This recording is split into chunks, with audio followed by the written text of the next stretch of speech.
George Perkovich. I was hoping that if I talked, it would come on. I hear something, but is it? Is the audio okay back there? There we go. Okay, I'm going to assume it is. As I said, my name is George Perkovich. I'm a vice president for studies here at the endowment. It's great to welcome you this afternoon for the second part of what's been a longer event today. Just last Friday, of course, as you all know, Presidents Obama and Pak demonstrated that the U.S. ROK alliance is as solid as ever and indeed remains committed not only to countering the North Korean threat, but to cooperation on issues that extend far beyond that. We saw that in part in the agreement by the two leaders to advance their partnership into what they're now calling the new frontiers of cooperation. Again, that takes it much beyond the issue of relationships on the Korean Peninsula. We're here today to discuss the summit's results and their implications, and to, with our colleagues, explore future directions for the alliance. Today's event is also an extension of a meeting among the Northeast Asian Policy Group, led by Deon Kim here. And the whole initiative, that whole project, takes a holistic, multidisciplinary approach to policies in the region. We are especially grateful to the Korea Foundation for supporting this inaugural meeting of the group. We've brought together a number of mid-career practitioners in both the public and private sectors, as well as policy experts from the U.S. and South Korea. You'll meet a few of them here this afternoon, and then I'm sure we'll hear from more in the discussion that follows the presentations. But with that, let me get out of the way and turn it over to Deon Kim, who will moderate this session. Thanks very much, Deon. Thank you all for coming. Thank you, George.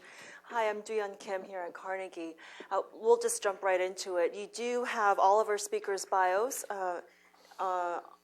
in your handouts and online, but I did like to welcome and introduce an excellent panel here today. On my immediate right is Dr. Chang-Seok. He is from Seoul, Korea.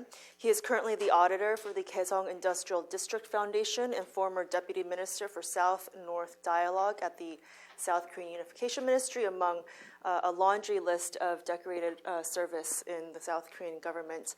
To his right is Bruce Klingner, who is Senior Research Fellow at the Heritage Foundation, and he also has enjoyed decorated service in government as well. And last but not least is Troy Stangarone. He is the Senior Director for, I'm sorry, I'm blanking. Congressional Affairs, right here, Congressional Affairs and Trade at the Korea Economic Institute of America, and he is my partner in crime, project partner for the Northeast Asia Policy Group that George has mentioned. Catherine Moon, who is the Korea Chair at the Brookings Institution, unfortunately is unable to join us today due to illness, but she is here with us in spirit, and I'm hoping she's watching online through our webcast. So without further ado, let's just jump right into it. I'd like to just quickly go down the row, and we'll have a very free-flowing conversation here today. What were your impressions of last Friday's summit? Specifically, what went well? If you could give us some concrete suggestions, examples, and what did you find could have been done better last Friday? Dr. Yang. For how long? Just very briefly. I think on the part of President Park Geun-hye of South Korea, I think she won, first of all, President Obama's strong support for her drive for unification, because there was some criticism inside South Korea that she is more oriented towards unification than towards improving inter-Korean relations. And secondly, North Korea might misunderstand that she is more leaning towards unification by absorption. So in that sense, I think she can justify that she is going in the right way. Thank you, Bruce. I think the summit, in a way, was unexciting because there were no deliverables, no new grand agreement to roll out. And in that way, the partnership, the alliance, the friendship, in a way, is a victim of its own success, in that we've already done FTA, we've already done alliance guideline revisions, et cetera. So there was no need for a new deliverable. But it was still very important to have the meeting to, in a way, affirm the reality as well as the image of the partnership. There have been a lot of questions about whether South Korea had slipped the moorings and was steaming full speed towards Beijing, leaving the alliance in the wake. I think those concerns are stronger in South Korea than they are in the United States. But it was a way for President Park and President Obama to affirm there is no daylight between us on North Korean policy, and that because that foundation is so strong, we're able to look at these non-peninsular issues such as the new frontiers. Where I perhaps didn't fulfill all my expectations is I would have liked a little more specificity on some of the affirmations. On the closeness of the alliance, we didn't see an announcement on THAAD. So in that case, South Korea continues to buckle under the pressure from China. We saw in the joint statement reference to North Korean human rights, but neither Seoul nor Washington have articulated any concrete steps that they've taken. And then on threatening additional sanctions, we haven't seen any new measures that either the U.S. government or Seoul has taken. I want to bring in Troy, but to ask a quick question, and Troy can jump in anytime. On the point about no grand or major deliverables this time versus checking in, gardening. I think Scott Snyder recently called it gardening, and tending to the alliance. As policy analysts, did you want, we expected they weren't going to come out with grand gestures and deliverables, but still, we are at the end of the Park administration.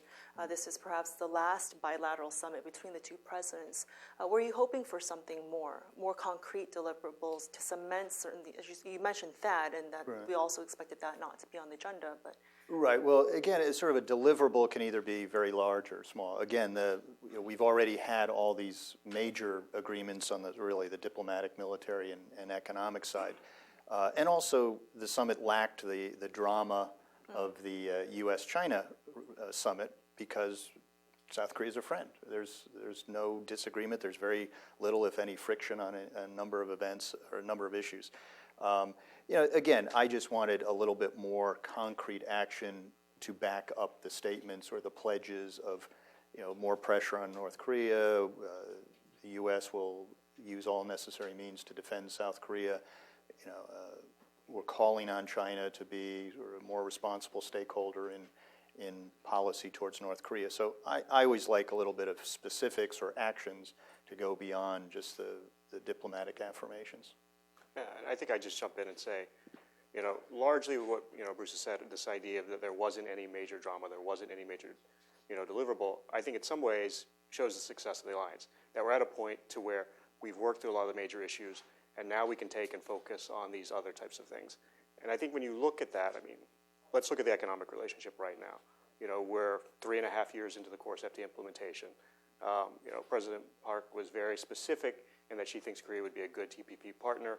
I think we saw the right signals there due to the situation in terms of getting it implemented in the United States, taking and having TPP move forward. Korea can't go in right away, but we're seeing the right steps right now. So you got what's the appropriate step right there. But on the new frontier initiatives, things like the cybersecurity talks, getting Korea to take and sign on to certain norms in terms of that no state should support the theft of corporate secrets and things. These are important steps forward. They may not be large deliverables, but they're things that take and expand the alliance into more of a broader relationship. Mm-hmm. Dr. Yang, your assessment, impressions, and reactions to these new frontier issues of new frontier cooperation, expanding the alliance to beyond just the peninsula into more global issues. Yes, I think it is, I think, natural and can be justified that the Obama administration needs, alliance support from South Korea, which is emerging as a middle power. But the question is whether South Korean people are ready to play a role as a global partner or a regional partner. But still, President Park has tried every means possible to persuade the people to come along with her with regard to NAPSI or Asian Development Bank and something like more regional.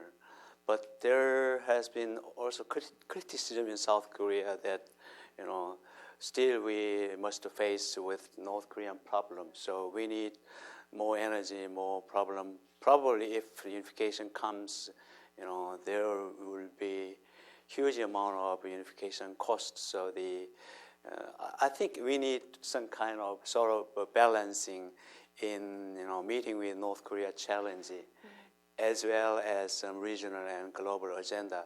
But still, South Korea, I think, has a lot of assets and also some know-how in terms of contributing to global agenda, because we have been working for some development. So we have a good experiences with growing from underdeveloped to developed countries. Based on how well you know South Korea and South Koreans, based on the summit results, do you sense that there's more of a feeling that yes, global issues are very important, but we wish the summit would have done something more concrete on North Korea, so an issue that's more immediate to the Korean Peninsula rather than agreeing on specific next steps on global issues? Yes, I think the President Obama showed strong support as an ally for the South Korean government. First of all, regarding nuclear issue, and also supporting inter-Korean dialogue. But there is still lacking new initiative or new incentive for North Korea. President Park and President Obama, I think, took the same position, waiting for North Korean confirmation or affirmation that North Korea has a genuine willingness to give up nuclear weapons and other weapons program. And that means that still U.S. and South Korea are waiting for North Korea to show firm commitment back to 2005 September joint statement. But we need some more to get North Korea back to the table. So in addition to both presidents' position that if North Korea gives up nuclear weapons, and then we can provide extensive economic cooperation and etc. But for example, North Korea, one day after, on 17, North Korea proposed peace treaty. So of course, in 2005 September statement states that in due course, the six parties can discuss peace treaty, which North Korea strongly wants. North Korea wants first peace treaty, and then denuclearization. So it is the question of sequencing, but still, U.S. and South Korea and China sat together to discuss peace treaty to replace armistice agreement back in 1997 and 1998. So in my personal opinion, we can discuss together denuclearization plus peace treaty. Of course, there is North Korea's motivation that North Korea wants to be recognized as nuclear weapon state, because they, in their 17 proposals a couple of days ago, that they mentioned the nuclear arms reduction talks.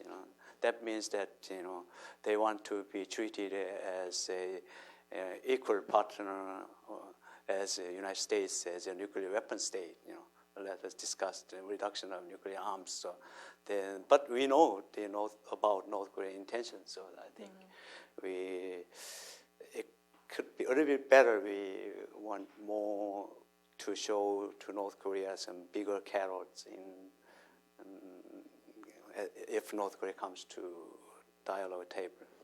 I'd like to bring in Bruce and Troy into this conversation too. First, of course, touch upon any points that Dr. Yang has mentioned, but also looking at the joint statement on North Korea that came out of the summit last Friday, your reactions. Did it go beyond just reaffirming our strong commitment to deter North Korea, or did it push the ball a bit forward? Well, there are a number of issues on the table. First of all, I think on the North Korea versus New Frontiers, I don't cover global health and climate warming, so I tend not to focus on that. I'm more of a bricks and mortar, North Korea person, so that's what I tend to focus on. But I think, just to affirm that we're able to discuss New Frontier issues with South Korea, and we want to, because we can almost take for granted our policies commonality on North Korea. We're on the same sheet of music, so it's sort of, okay, you, me, same, let's move on. And we want to bring in South Korea because for a small nation, it's frequently punched above its weight on any number of issues, economic issues, security issues, diplomatic issues. So we really are eager to have South Korea involved in any of these new issues, whether they're more global security issues, Crimea, Syria, refugee issues, South China Sea, East China Sea, but also these new non-security issues. So we welcome South Korea's involvement. Just to touch perhaps on the peace treaty, North Korea would like that very much because it would be a way of sort of eliminating, well, first it would eliminate United Nations command. It would then seemingly remove the justification for having U.S. forces Korea if the war is over. And Roh Moo-hyun, when he was president, was also very eager to sign a peace treaty. There are problems with that, though. As the six-party talks is meant to address the North Korean nuclear threat to South Korea and its neighbors, a peace treaty would need to first address the conventional armed forces threat to South Korea. I was a member of the Conventional Armed Forces in Europe treaty negotiations in Vienna many years ago. And in that case, what we had to do was try to reduce the overall number of conventional forces between the Warsaw Pact and NATO, as well as thin them out from the forward edge of the battlefield. So rather than being able to sign a peace treaty tomorrow with the idea that it will create a peace regime, instead, I think a peace treaty could only be signed after very lengthy, arduous negotiations where you first have to identify what conventional forces are on the peninsula, where they are, exchange of data, you'd have on-site inspections, et cetera, and then you'd have to thin them out and reduce them, because otherwise you'd leave in place the very extensive North Korean conventional threat to the south.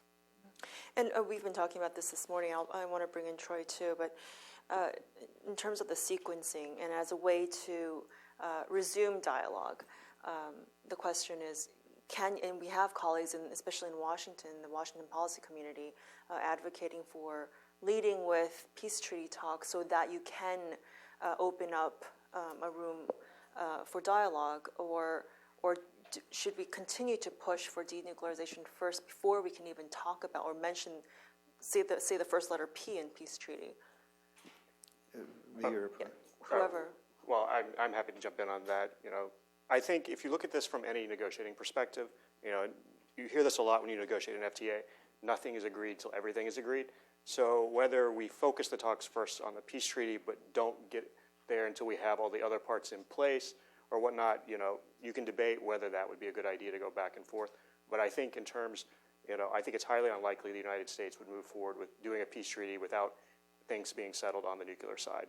So, we can talk about the sequencing of talks and everything, but in terms of action and everything, I think there is a sort of a set order where you go forward. But to sort of come back to, maybe this larger issue of, looking at the relationship, I thought, on your initial question, the statement about North Korea, it was significant in that they chose to take and set it aside as a separate entity itself. And I thought that said a lot in itself. But, when we look at, for example, the new frontier issues, a lot of them touch on things that also address North Korea. Cybersecurity. There's been studies done that, most cyber attacks come from North Korea after China and Russia. And then if you look at who's attacked in South Korea. So cybersecurity is something that, is a North Korea issue to an extent. It's also a broader issue, but it touches on North Korea. If you look at the discussion of things like NAPSI, this idea of building greater regional cooperation, it may not directly address the North Korea issue, but it heads in that direction. So I think whether it be development cooperation, even cooperation on global health, there's a tuberculosis problem in North Korea. If that were to spread to South Korea, you have a health issue there. So working on cybersecurity, healthcare, all these other things may not directly go towards North Korea, but indirectly it all works towards that one goal. Dr. Yang, you seem deep in thought. Yeah. Regarding sequencing peace treaty and the denuclearization talks, I think, my suggestion was, what about synchronizing? But if we start with peace treaty, I think there is a risk, because back in 1998, North Korea wanted to set the agenda first. So the agenda should be, as Bruce said, U.S. troop withdrawal from the Korean Peninsula should be on the agenda.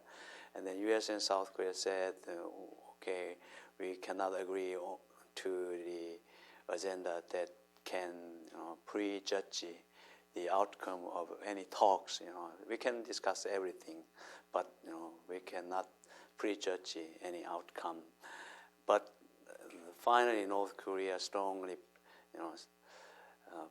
proposed that U.S. troop withdrawal and peace treaty with the United States should be discussed first, and then they didn't come back to the dialogue table.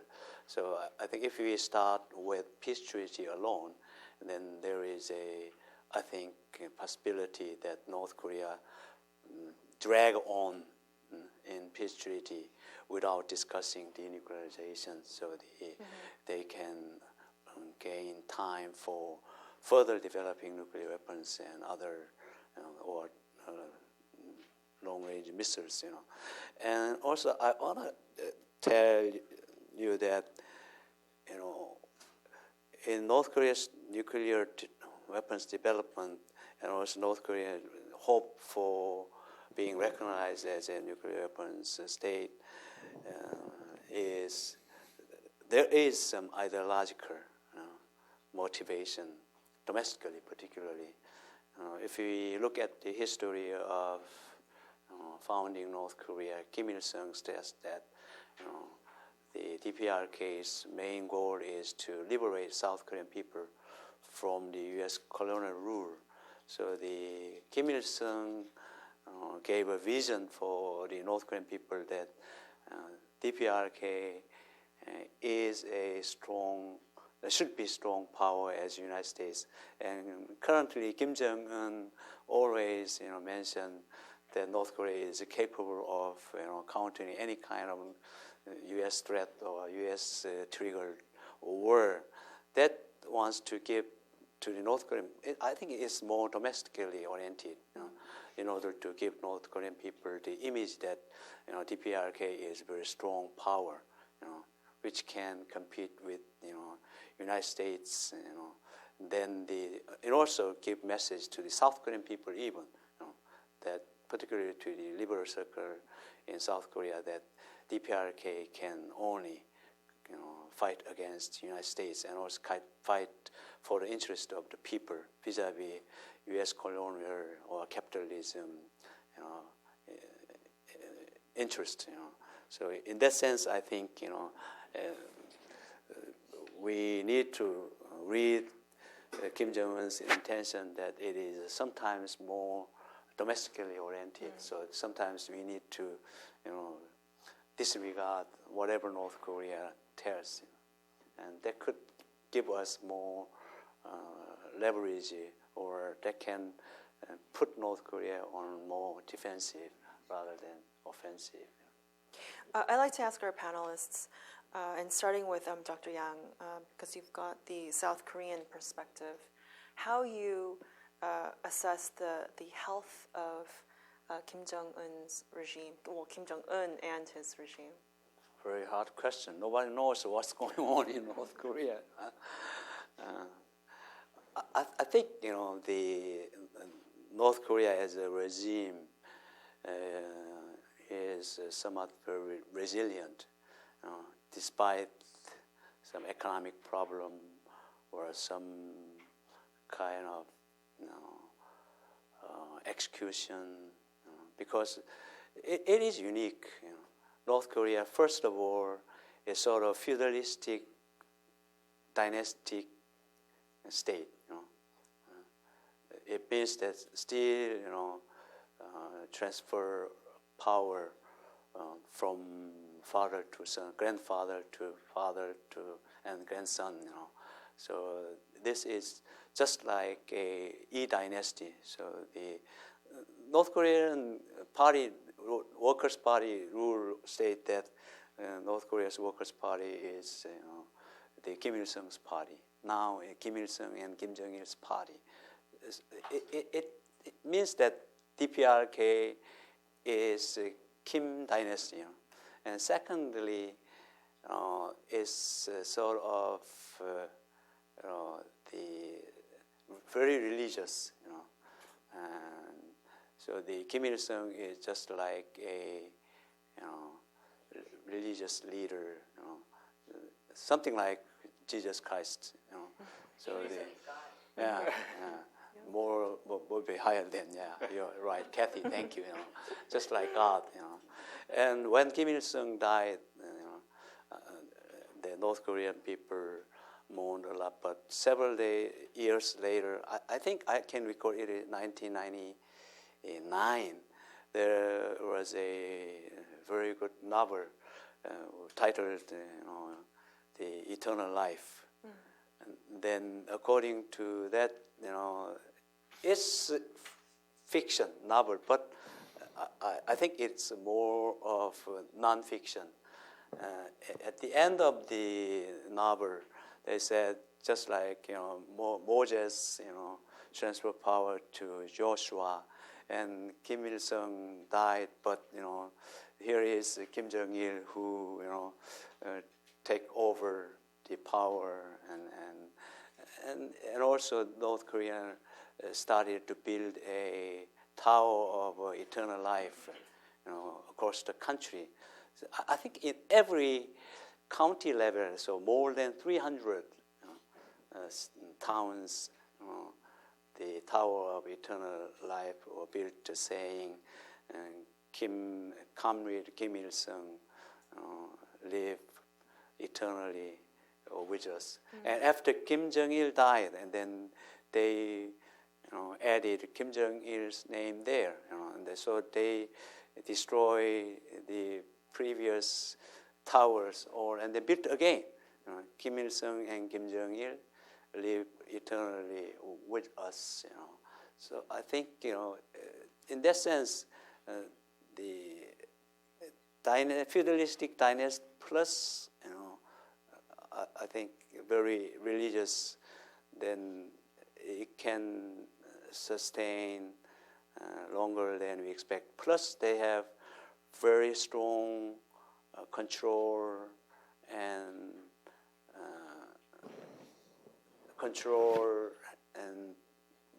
link mechanism with the security agency and police agency, and so the North Korean people are under constant watch from the security agency. And also, since Kim Jong-un took power, he started with, replace old generals and old cadres with younger generation. and it means that he wants to have more of his own people. So we tend to believe that economic collapse may lead to political collapse, but there is no party or no outside information flowing from outside into North Korean people.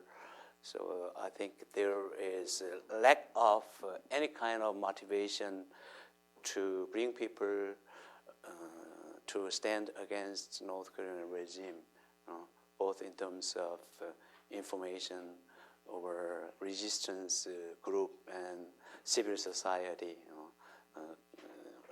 It is quite different from East Germany. East German people watched Western television, including West German television, every night, and also they could travel to West Germany. There was more of interaction between social groups between East and West Germany. So I think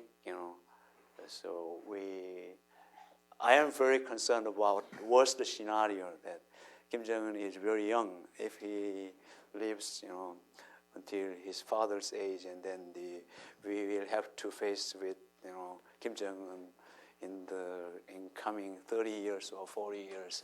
It is I think. And going back to the lack of motivation, but also the lack of power to assemble for the North Korean people to try to rise up against its leadership. I know Troy had some. Well, I was just going to say, I mean, if you look at the state of North Korea right now, and I want to avoid the question of Kim Jong-un's personal health, because a friend of mine's a doctor, and he would tell me you can't diagnose somebody from a TV screen, so, I try to avoid that. But, right now, the majority of their trade, 70-80%, is with China. China's economy is slowing. North Korea had been growing probably over the last couple of years. The economy is likely slowing down because of that. One of their primary exports to China is coal. There are two trends that are impacting that.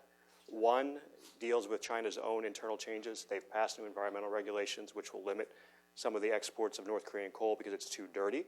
But two, if you look at the global trend, you have a slowdown not just in China, but more broadly amongst developing countries.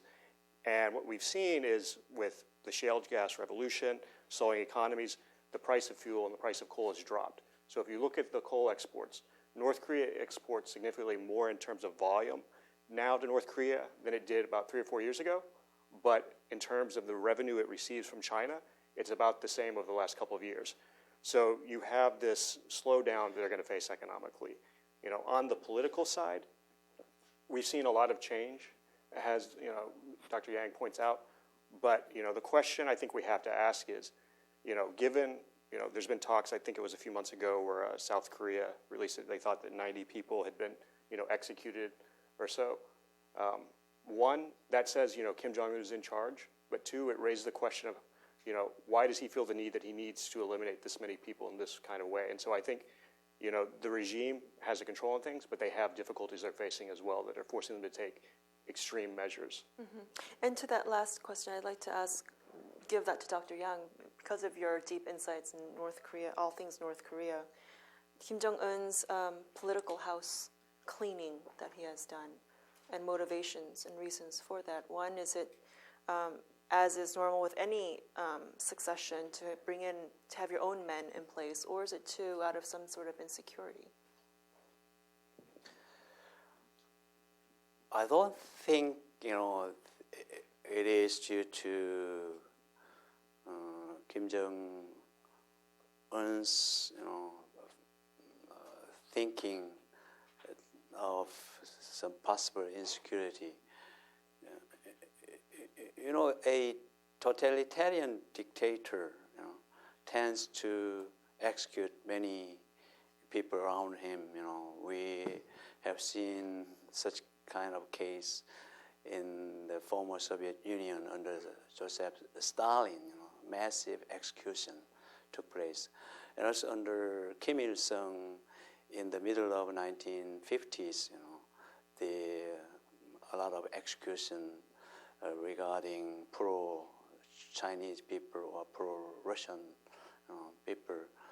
And so I think we need to analyze, or we need to deepen our discussion whether this is a typical phenomenon for Kim Jong-un or it is a general characteristic of a totalitarian dictator. So I tend more to think that could be a general, we can generalize such kind of execution. But in terms of South Korean culture or tradition, it is a unique, or it is a crazy thing to kill, some uncle, on the mother's side. We can't think of such kind of thing. It means that Kim Jong-un is very young and very bizarre and unpredictable. And that's why we are very concerned about his possible, the crazy kind of decision making or militaristic, tendency.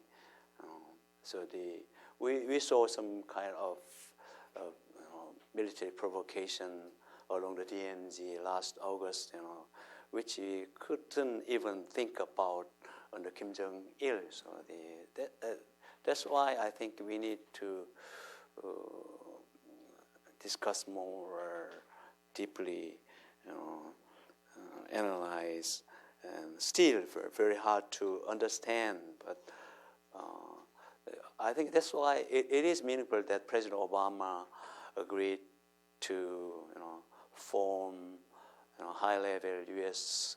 Korea strategic consultation. And also with regard to nuclear issue, of course, he proposed U.S. And South Korea discuss with other partners, including China. I think if we discuss North Korean issue with China and Japan, we need anyway some collective information consultation. Of course, the Chinese people are not better than Americans and South Koreans about North Korean situation, but still, I think two heads are better than one anyway. Yeah, I think we've been discussing and debating regime stability for decades, which in a way shows the resilience of the regime. And it always comes particularly to the fore after the death of Kim Il-sung, Kim Jong-il, or purges, Chang-Seok, or some other major event. Some argue that under Kim Jong-un, the regime is very unstable, he's a very precarious hold on power, and that the purges reflect a weak, embattled leader desperately trying to fight off real or perceived contenders. I tend to see it the other way. I think the regime is quite stable. Had someone wanted to move against Kim Jong-un, I think they would have done it immediately after Kim Jong-il's death. Who knows what would have happened had Kim Jong-il died in 2008 when he had the stroke, but they had 3 years to put things into place. So immediately after Kim Jong-il's death, we saw that Kim Jong-un was the leader. There wasn't a council or a triumvirate. And that once within 6 months he had acquired the 6 all-important titles of his father, giving him absolute control of the party, the military, and the government, it made it much more difficult for someone to move against him. And then with Chang-Seok, some had said that because he was, the second most powerful man in North Korea, although that was his 4th time being purged, though more permanently, that Chang-Seok's minions would rise up, and storm the palace. They didn't. I think instead people would realize if he can take out Chang-Seok, he can take out anyone. I'm going to keep my head down. And just the way the North Korean government works under Kim Jong-il and Kim Jong-un is, everyone is very cowed. So I think he is in control. I think the purges show he's willing and confident enough to take out even the senior-most leaders. He's replaced the Minister of Defense 6 times, what would be the equivalent of the chairman of the Joint Chiefs of Staff 5 times. So, now that doesn't mean it's a benign regime. It's clearly a threat to its people and its neighbors. And if I'm wrong, if it is much more unstable, then that's a whole other list of things to be concerned about. But really, we just need to focus on, I think, on Kim Jong-un is the leader today. We need to focus on him and his policies, which have been very belligerent and very resistant to reform. So, he's the leader. I think he will be for some time. That said, someone can always give him a 9mm headache tomorrow. There can be, a change in policy from China or the international community, which can put greater strain on the regime. There can be, internal actions. But I think right now it does seem like he is in control. Is current U.S. and international, Chinese, South Korean policy toward North Korea working in terms of trying to change Pyongyang's strategic calculus? If not, what avenues, what options have not been tried that we should test and try? Do you want to solve North Korea? Oh, solve North Korea. It's a simple problem, right? Well, I mean, we asked the question, is policy working? Right now we have a North Korea that still has a nuclear program that's not come back to talks. That being said, you need a willing partner, and North Korea is not a willing partner. They've said as much, recently after the summit. They said as much after the Iran deal came out that, they're not interested in that kind of arrangement. So the question then becomes, how do we take and, change the calculus? We've been trying this, before the summit, there was some speculation that you might have a series of events, a test on the anniversary of the Korean Workers' Party of either an ICBM or a nuclear weapon. It didn't happen. We had the recent senior visit by China, so perhaps the Chinese have, started to squeeze the levers a little there, but it's opaque. We don't really know for sure. But, in terms of what else can we try, at the end of the day, I think it's not a question of do you sanction more, do you engage more, but you have to find the right combination of policies to take, and one, show them that there really are benefits to cooperation, but on the other hand, show them that there are costs as well. Now, I'm not going to sit here and say that I have that right formula, because I don't, and if I did, as Bruce said, I would have solved the problem. But I do think, if you look at where we are right now, we're at a point to where the problem is kind of stagnant.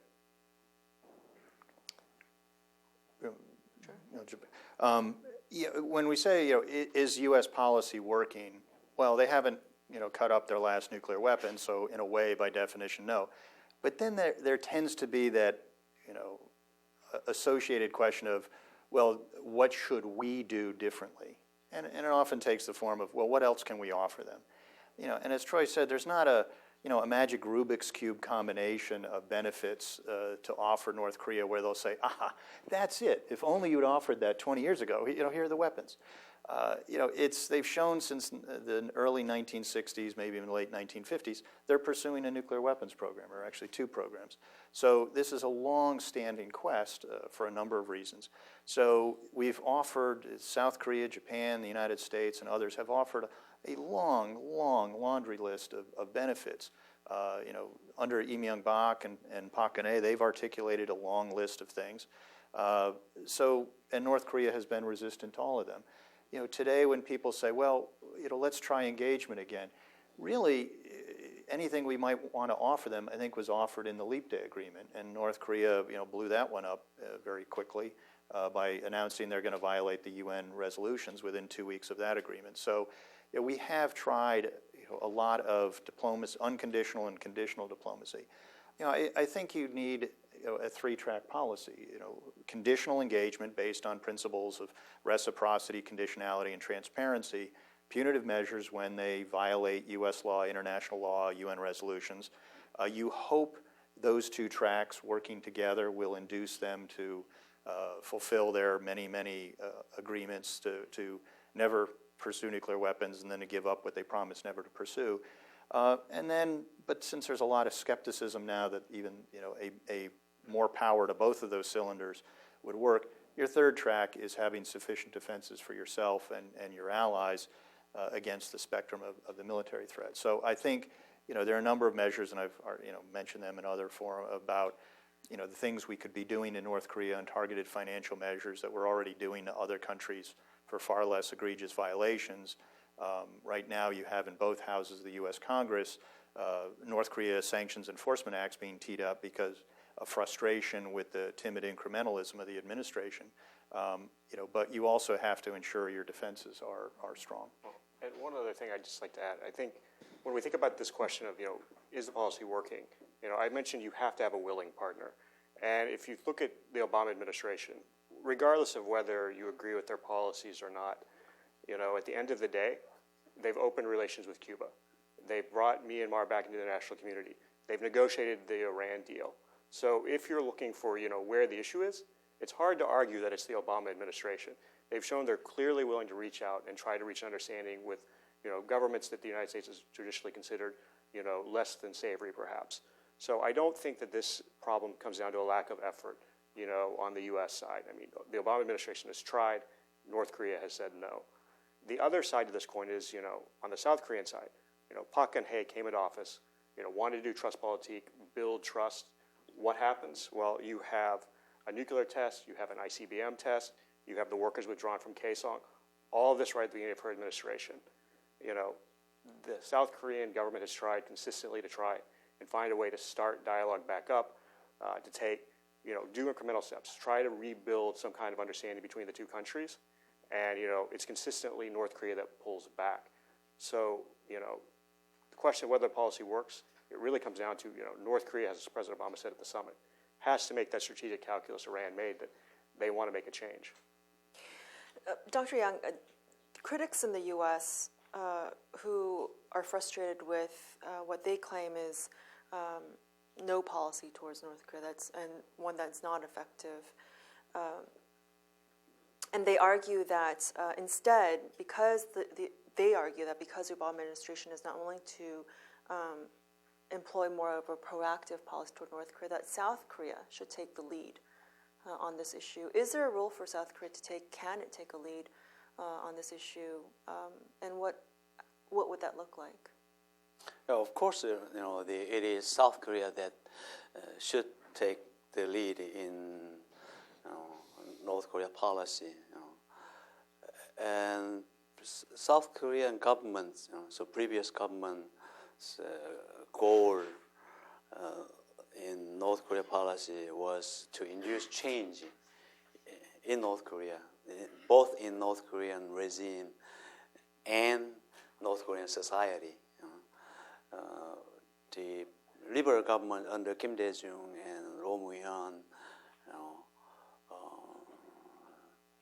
stressed that they, in a sense, they were quite successful in inducing changes in North Korean regime's behavior with regard to provocation. And also they argue that they made a big contribution to North Korean market growing thanks to engagement policy. On the other hand, the conservative government under Lee Myung-bak and Park Geun-hye criticized the liberal governments for propping up the dictatorial regime in North Korea while they were in big difficulty, particularly in late 1990s. North Korea was in big trouble with famine and serious drought, and coupled with the collapse of Soviet Union and East European countries and Kim Il-sung's death, so the Kim Dae-jung administration came in 1998 and then started engaging North Korea and gave a room for North Korea's regime's survival. But we do not know which is the right approach, but pressure versus engagement policy towards North Korea, both either has a benefits, advantage, and disadvantages. But I think with regard to other options, I think we have sanctions to punish North Korea, but sanctions has not worked efficiently. First of all, because of China. China gives room for North Korea to avoid sanctions regime, particularly across the border between China and North Korea, there have been a lot of activities, trade, and both legal and illegal. And also in northeastern Chinese provinces, there are many North Korean entities, including banks, branches of North Korean bank. So as soon as the Chinese firms export goods to North Korea, and then the North Korean officials ask the Chinese firms to deposit money into North Korean bank branch office in northeast China. So, but the Chinese officials argue that they have done a lot to abide by sanctions by controlling technology and parts to be used for nuclear weapons, other weapons of mass destruction.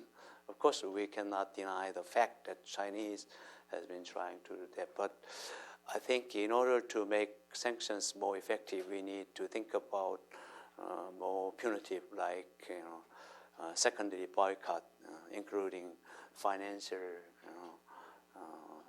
punishment, something like BDA kind of approach. And also, I think we need to press North Korean regime with some information dissemination. So we were quite surprised to see North Korean regime shocked and very worried about the South Korean loudspeaker propaganda. I think that means that Kim Jong-un regime is very concerned about outside information reaching the North Korean people, because they have monopolized all kind of information by monopolizing media. They only official North Korean television and Rodong Sinmun. Outside that, North Korean people have no access to outside information, but some balloon, the leaflets and South Korean broadcasting towards North Korean people. And so I think we need to be more aggressive in terms of providing outside information to North Korean people. And also I think we might think about, from the South Korean perspective, whether U.S. can start again direct talks with North Korea. But U.S. administrations have been deceived by North Korean people many times, so that U.S. administration is not willing to buy the same horse twice anymore, right? Three times. Three times now. But when I talked with the Chinese officials, China has got leverage over North Korea to change their behavior. But Chinese officials said, oh, we do not have any kind of leverage. But U.S. has got leverage, So it is the United States who take proactive gestures, by starting direct talks with North Korea. Because North Korea has always claimed that nuclear issue is the issue to be resolved between United States and North Korea, because United States poses threat of nuclear war to North Korea. And so they demanded U.S. stop hostile policy towards North Korea. But this time I think it's meaningful that President Obama stated that U.S. has no intention for hostile policy towards North Korea. Before we open it up to the audience for questions, and please think of the questions as I ask my final question to the panelists. If you had your own crystal ball and could look into the future, and session 2 will look into the farther future, but my question is more on the more immediate future, or the near-term future. This Friday's summit was probably the last bilateral summit between the two leaders of the U.S. and South Korea. Despite some criticism among pundits and others, commentators, that They did not produce big deliverables.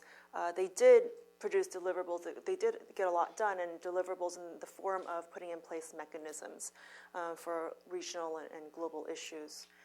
So on that note, if we look ahead and we look at the next presidential elections for both countries, what happens to the good work that was done last Friday in terms of, specifically in terms of North Korea, and also in terms of the regional and global issues? What happens if, let's say, we have a progressive president in South Korea and a conservative president in the U.S., or the other way around, or we have alignment with conservative and conservative, or progressive and progressive? So what do you see, if you could predict the future looking into your glass ball? I think, first of all, I was taking notes. There were a number of things I'd agree or disagree with Dr. Young, but we'll pass over that. I think if you look at, the next, say, the environment under, at the time of the next U.S. and South Korean presidents, at least on the U.S. side, whoever the president is from, either party, the environment towards North Korea is going to be much different than when President Obama came into office. At that time, you had sort of two groups saying, oh, it's all President Bush's fault. North Korea only started building a nuclear weapon when George Bush was elected.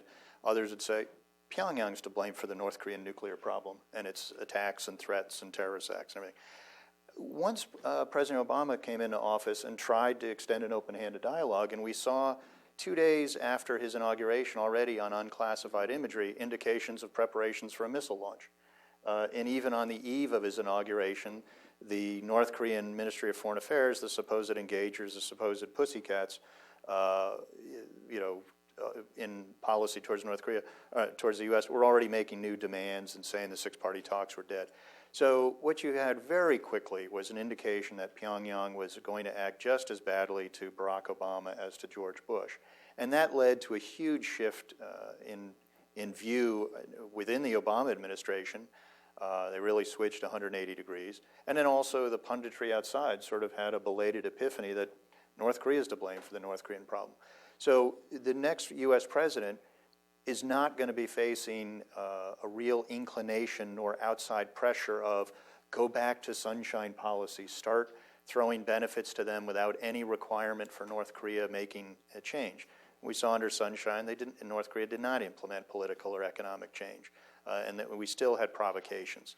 So I think on the U.S. side, whether it's a Democrat or Republican, you'll see not a lot of optimism that engagement will work. There will be, I think, a greater push for tougher measures, certainly if North Korea does another missile or nuke test or another deadly attack on our South Korean ally. I think on the South Korean side, you could have a potential for a greater policy change. The progressive opposition is in disarray. I don't foresee a progressive candidate winning the next presidential election. But I think if you did have a Moon Jae-in or someone like that, you could have a much greater change in South Korean policy than in U.S. policy. And then you could have more cause for friction between Washington and Seoul if South Korea pursues a different policy. Well, I guess the one thing I would say is, having worked in politics, 6 weeks is an eternity in a political lifetime. So, the South Korean election isn't for like 2.5 years. Many things had happened. We don't know what will happen there. Even on the U.S. side, our politics is shifting sort of rapidly. That being said, if you look at Democrats and Republicans in the United States, be it the alliance with South Korea, be it North Korea policy, there's essentially agreement. So I don't think you're going to see much of any shift on the U.S. side. And if you look at things that they've done, and some of these go back to the Bush administration and Lee Myung-bak when they first put out this idea of a global partnership. And so, a lot of the new frontier stuff, which we're calling it today, will stay in place. I find it hard to believe that cybersecurity is something that the next two new administrations will say, you know what, it's not really an important issue. We're going to cut this off the table. So I think a lot of those things, you may have some change in emphasis, but will stay. And I think, Bruce is right. The one area for potential, shifts might be on North Korea policy, to where you won't see much change in the U.S., but depending on how the politics works in South Korea, you could see a shift there. But that being said, I think the one thing we've learned from prior experience is that it's important for the two governments to consult with each other and try to find a common ground on that policy to avoid frictions in the alliance. Good point. Yeah. I think it is the U.S. Korea summit, recent summit, I think is very meaningful in terms of, I think, China policy. I think President Obama justified President Park's policy toward China. I think the removing any kind of concern both in Seoul and Washington that Seoul might lean more toward China than the United States. I think it means that the U.S. administration understand that South Korea needs Chinese support for North Korea policy in terms of provocation, denuclearization, and economic development, and global issues too. And as I said before, we need the Chinese support in order to make sanctions effective, or in order to induce change in North Korea's behavior. So if there is a U.S.-China bilateral consultation and Korea-Chinese bilateral consultation and U.S.-China Korea trilateral consultation plus U.S.-Japan, South Korean trilateral coordination and consultation, I think it could play as a very effective tool to put more pressure on North Korea. I think because, and secondly, I think both the United States and South Korea needs to change the priority in Chinese policy towards North Korea. The Chinese policy are three pillars. The no war, no collapse of North Korean regime, and no nuclear weapons. But in terms of priority, the Chinese government tends to put first priority to stability of North Korean regime before denuclearization. So whether South Korea and United States can succeed in persuading President Xi Jinping to put more priority towards denuclearization on the Korean Peninsula prior to stability of North Korean regime, I think it could put more pressure on North Korea to change their long-term strategy. And secondly, having said that, there is very unlikely.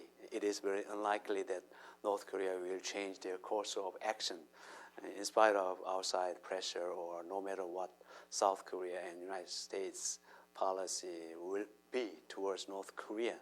Because North Korea, as I said before, is a dynastic and theocratic state, and also very isolated. They are very proud of being independent, 주체. But there is a pressure from North Korean population in terms of they have more cellular phone, they can communicate with others. It means that the speed of information within North Korean society, is getting faster and faster, and then the more market elements. So the North Korean people depend more on market than to the state. It means that state cannot afford to deliver to the people whatever they need. Then there could be some gap between what state can do and what people can do on their own. Thank you. Let's open up to the floor. If there are any questions, gentleman up here and gentleman in the middle. Please state your name, your affiliation, and a quick question, please.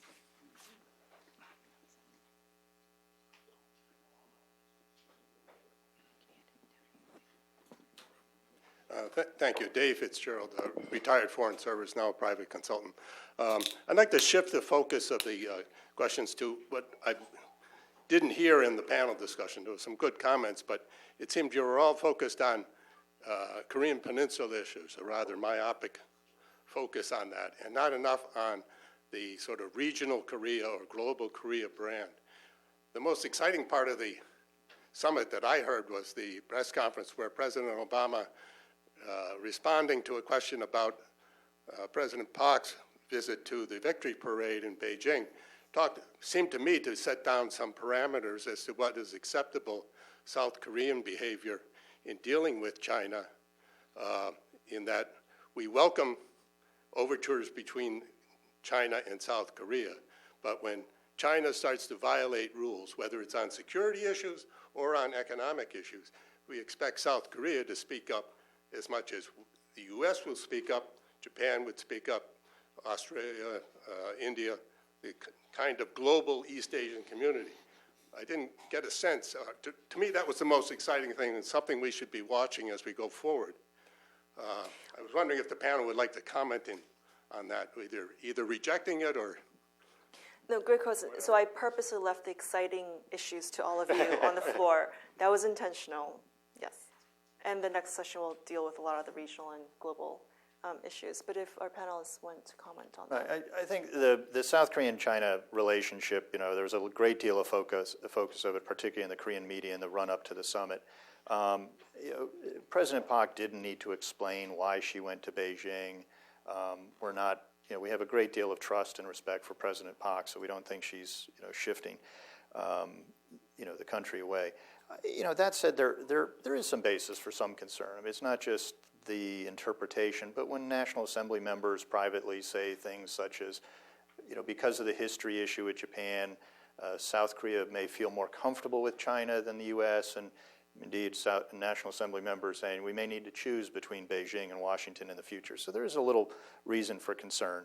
I think the way most folks in Washington saw it is it was fine and a good thing for President Park to meet with President Xi to talk about North Korea and any number of issues.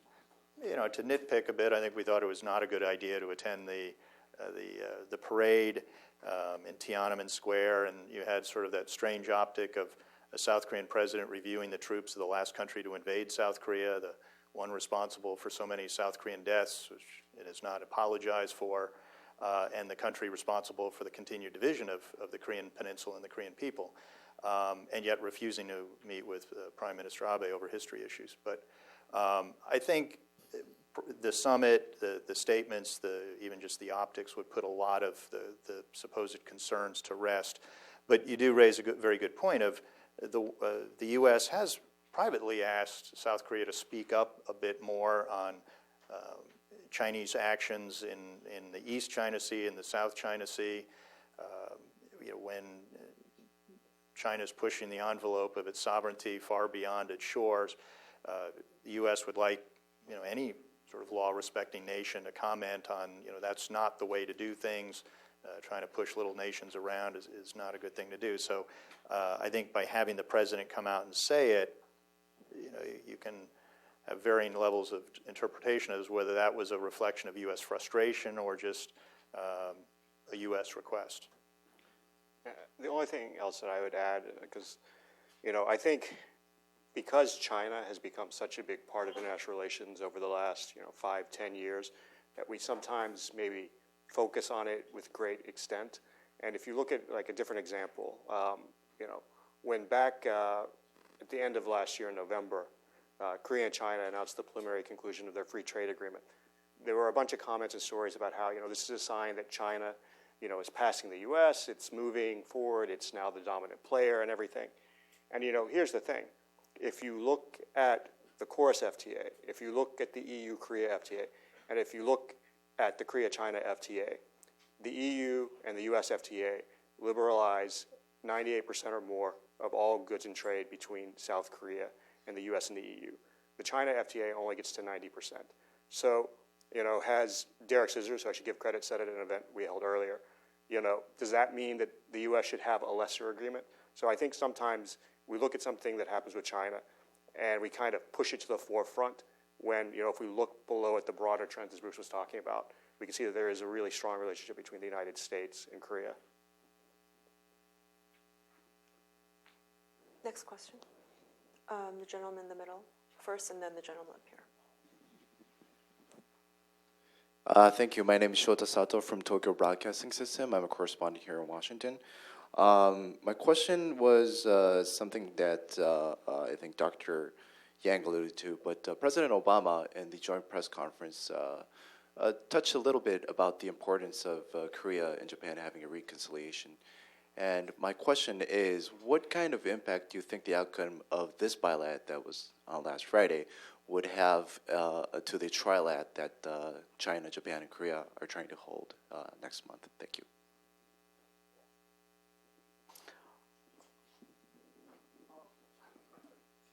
As far as I recall, President Park, they stated that she is willing to have, the meeting with Prime Minister Abe. Of course, on the sidelines of trilateral meetings. I think I think following the previous question, in Seoul there was concern also that the President Park has leaned toward China, so the criticism that it might play into the Chinese hands that the trilateral, the alliance or trilateral, cooperation or rock solid alliance between Seoul, Tokyo, and Washington, might loosen up, vis-a-vis, Russia, China, North Korea trilateral alliance, and also in the face of reassertive Chinese policy, U.S. needs stronger Korea, Japan alliance support for U.S. policy in the region. I think in the sense that Park Geun-hye responded that by saying that there will be bilateral summit meeting between Tokyo and Seoul. I think in that sense, the President Obama encouraged, of course, historical reconciliation, but still within South Korea, amongst the public, there is still strong resentment that the Japanese government hasn't done enough, to remove South Korean people's concern or South Korean people's, resentment or some sensitive feelings about history. So I think, since I lived in Germany for 3.5 years, if we compare the Germans' attitude with the Japanese attitude about their past wrongdoings, I think there is a stark contrast. The Germans, always stress that they have done wrong, and there will never be any kind of war started by the German people, and so I think why the Japanese cannot repeat. Of course, I think the Japanese are sick and tired of repeating the same apology or regrets over their past history. I think, but in spite of that, I think the Japanese should continue to do that because, of course, Japan claimed it is internationally legitimate because there was no independent South Korean people at that time because South Korea at that time agreed to annexation into the Japanese colonial rule. So, but that's a political statement. But diplomatically, I think the Japanese should have done more in terms of that. But having said that, I think South Korea and U.S. and Japan are moving in I think, a better direction. I think in her speech at CSIS, in her prepared remarks, she twice emphasized the importance of U.S., Japanese, Korean relations. And she didn't apply any conditionality. And I thought that was very striking, and I was very encouraged that it was perhaps another data point in what has been a positive trend, I think, since, in a way, Prime Minister Abe's visit here earlier this year, where both countries seem to be making a better effort at trying to reach progress so that we can compartmentalize and prioritize the important security issues of today over the past. Now, then in response to a question, she did raise sort of conditionality in a summit with Prime Minister Abe. And I went back and reviewed the tape, and it's sort of artfully vague in whether she was referring to a bilateral with Prime Minister Abe on the sideline of the trilateral or a separate bilateral to come after the trilateral. And also it was vague as to whether it was, for the meeting to be significant, there would need to be progress on the comfort women issue. It was unclear whether she meant it was still a precondition that she would continue to refuse to hold a summit because of this issue, or whether it was if there was a sense that there would be progress on the issue during a separate bilateral summit with Prime Minister Abe, then she would agree to it. All very vague and all very much open for interpretation. The U.S. has been urging Japan to take additional measures to affirm previous measures in order to try to move the issue forward. The U.S. has also been urging South Korea to compartmentalize and prioritize its foreign policy and not hold all issues hostage to this one issue. We are hoping that the recent meetings with the defense ministers, the foreign ministers, the finance ministers, a number of things are indicative of greater bilateral and trilateral cooperation. We hope for a military intelligence sharing agreement between Japan and South Korea, which would enable improved allied deterrence and defense against the North Korean threat. So I think the trend has been positive, but I think there's still questions as to the level of conditionality President Park will continue to have. There was a question up here, gentleman in the blue suit, and then one on the left. Yeah, I'm from the Indian Embassy. I have just one question. You said that this third issue was not discussed, maybe probably because of the Chinese pressure, but is there anything like still there is a lack of consensus between USA and South Korea on that issue, third issue? Oh, on THAAD. Deployment.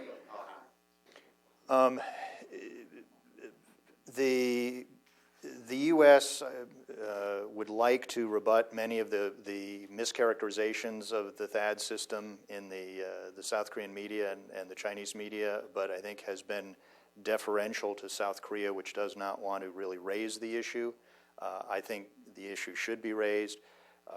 South Korea's current policy is the 3 no's, that there's been no decision made on THAAD deployment, that there's been no request by the United States for deploying THAAD to better defend the U.S. forces which are defending Korea. And 3, there has been no official, unofficial discussions. Indeed, the word THAAD has not been mentioned in the presence of a South Korean official. I think that's a bit nonsensical for that to be a policy. The better response would be, of course we're talking about that. We're allies. We talk about what kind of bullets to use, what kind of fighter aircraft, what kind of artillery systems, where to deploy the forces, how many forces. Of course, when we're facing a North Korean threat, a present-day threat of nuclear, biological, and chemical warfare against South Korea and the U.S. forces there, we'd be remiss in our duties as alliance managers if we weren't talking about THAAD. So I think we should be talking about it. If you look at the particulars of the system, it's better than anything South Korea has or will have for decades. It is not a threat to China if you do all the detailed analysis of it, contrary to a lot of assertions that in no way constrains China or is a threat to China. It's something that the U.S. should deploy, but it can only do so with South Korea. not doing so or not discussing it is, I think, a reaction, a South Korean reaction to the Chinese pressure. Gentleman up here and then one in the middle. Steve Winters, consultant. You mentioned the executions and what they might indicate about the stability of a regime. I was very puzzled because I heard at Korean Economic Institute a few months ago the leading Russian expert on North Korea speak, and he stated that there's absolutely no evidence that the uncle was ever executed. In fact, he predicted he might turn up in another year. And more recently, Professor Mansurov of SAIS, who's probably in my regard as the leading North Korean expert, also stated there's no evidence that the uncle was executed. He also predicted he might show up again. And he went on to add, in any case, that particular uncle was, if you want to make the Stalinist analogy, the Beria of North Korea, and in any case, the best thing they could have done was get rid of him. So how can we, I'm just worried about the low level of evidence for any of these conclusions we're trying to draw. And isn't that a very dangerous situation that we don't really know what's going on? Well, first, I wonder if Troy should defend the KEI event that happened recently first, and then perhaps if Dr. Yang can You're speak, hiding them at KEI. could educate Of course, everybody. you had to get asylum, right? Well, I mean, you know, the idea behind that event was to take and provide a Russian perspective on this issue because Russia is becoming a more important player. Putin is putting more focus on East Asia. You know, I think that's the beauty of these things is we can let people provide opinions and we can disagree with them. I think in terms of whether Jang-Seok was executed, you know, we haven't found Jimmy Hoffa's body yet, but we're pretty sure that, you know, the mafia took him out too. So, you know, I think if Jang-Seok were, you know, in some prison somewhere, the Chinese probably would have reacted differently. We'd probably know. So I think it's fairly safe to say that that happened. You know, you can debate the reports of whether he's executed 90 other officials since then and what happened to some of the other people who were Jang-Seok allies. You know, some of them showed up afterwards, after the reports. Some have not. But I think with Jang-Seok, we can pretty much take that as a given. And I guess I'll just leave it at that. Dr. Yang and Bruce, based upon your decades of experience with intelligence in North Korea and North Korean intelligence, if you could please educate all of us on that precise question. I'm not intending to educate them and just share my knowledge or common sense. I think we have evidence from North Korea. North Korean media reported that Jang-Seok was put on trial on charges of many things, you know, and including, you know, he didn't show respect for Kim Jong-un. You know, he didn't show due respect for, you know, supreme dignity. You know, and also North Korean media reported that Jang-Seok was executed, but we cannot believe in North Korean media, of course, you know, but you know, the report. And then secondly, you know, there were successive, you know, I think, indictment and execution of the people who worked together with Jang-Seok. And thirdly, there have been several defectors who worked with or worked for Jang-Seok, you know, who came recently to South Korea. They said they were very concerned about their, you know, possible execution because they worked for Jang-Seok and they decided to, you know, go to South Korea to save their lives, you know. And I agree with Bruce that, you know, in spite of such kind of execution and a lot of such, I think, you know, guessing game, Kim Jong-un regime looks, you know, quite more stable than we expected. You know. So, as I said, in terms of, you know, his policy orientation, but you know, we need to watch in the future whether Kim Jong-un can succeed in what he promised to his own people. You know, he said he would not let North Korean people, you know, tighten their belt any more, and I think he is giving more efforts to, you know, recovering North Korean economy. And also we see some signs of getting better in North Korea.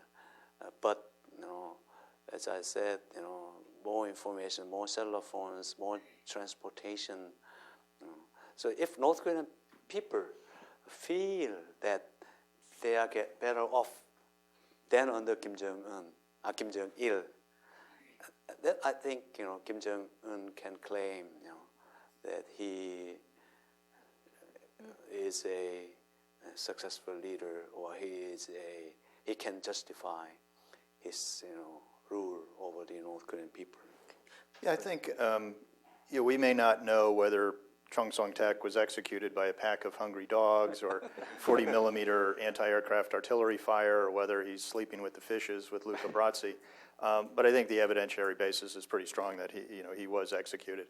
That said, there are a number of North Korea is the hardest of the hard targets. That's how we refer to it as CIA. I used to work Soviet Union, and that, in retrospect, was an open book compared to North Korea. So there's, for each of the intelligence sources, there are difficulties with analyzing North Korea. That said, I disagree with those who say it's a black hole, we know nothing about it. We've got many decades of a track record of their behavior, of their policies, and our evidentiary knowledge. It varies on different things. What is the North Korean leader thinking? That's pretty tough to find out. What is their conventional forces posture? That's much more doable. So the information varies, and sort of over time we do get the information. Just to conclude with one little anecdote is, I do radio interviews and other interviews, and sometimes I do them at home. And one time my wife sat in when I did a series of them, and afterwards she kind of looked at me and said, "You say I don't know a lot." And yet they keep calling you. And she said, I work for a living. I'm a teacher. You just slap nouns and verbs together. And I said, yes, I say I don't know, but I say it with great authority and great conviction. Well, on that note, before we hand it over to the second panel, we will have a very quick turnaround. So please stay in your seats. Do not get up. And then the second order of business is after the second session, we all like to invite you to a networking cocktail reception outside. And finally, but not least, please join me in a round of applause. Thank you very much.